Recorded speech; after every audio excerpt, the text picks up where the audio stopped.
биздин ушул тургундарга, жалпы эле ошо кыргызстандыктарга бүгүнкү күндө мына ушул тажик тараптын ушул 4 көчөнү тосуусу эмне себептен келип чыкты?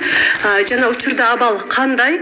Мына ушул тууралуу ушул элдер эвакуация болуп атат, кандай болуп атат? Ушул тууралуу бизге айтып берсеңиз, Бул азыр эми ушундай бир кырдаал оор болуп турган бизге бир саат 18-15 чамаларында бизге ушундай маалымат болду. Тажик тарап макулдашуусуз же бизге билдирүүсүз Түркөчө жана биз айтып аткан Түркөчө участогунда Ош-Баткен Исфана жолунун трассасыны белгисиз себептерден тосуп салды. Эл азыркы күндө топтолуп атат деген маалымат чыккан. Ошол кезде биз сураштырып маалымат алганда тажик тарап биз менен макулдашпай, бизге мындай билдирүүлөрдү жасабай туруп, ошол чек арага жакын жерде курулуш иштерин баштаган.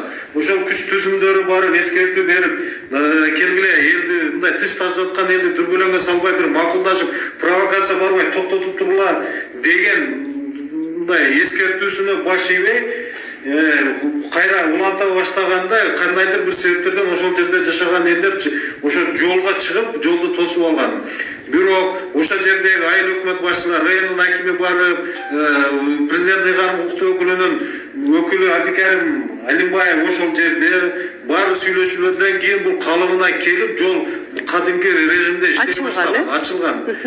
Кыймыл калыбына келген. Бирок ошого карабай 10 мүнөт, бир 7 мүнөттүн чамала өткөн чамаларында кайра ушундай ок атышуулар башталып кеткен. Окты ким атты? Тажик тараптан белгисиз бизге эскертүүсүз ушундай бир провокациялык иштерге барып, ушундай аракеттерди көрүшөт. Азыркы күндө бардыгы райондун акими, облустун жетекчиси, күч түзүмдөрү бардыгы өздөрүнүн тажик тараптагы кесиптештери менен сүйлөшүп атат. Баарына маалыматтарды бергенбиз, токтотууну ушундай талаптарды коюп сүйлөшүүлөр жүрүп атат.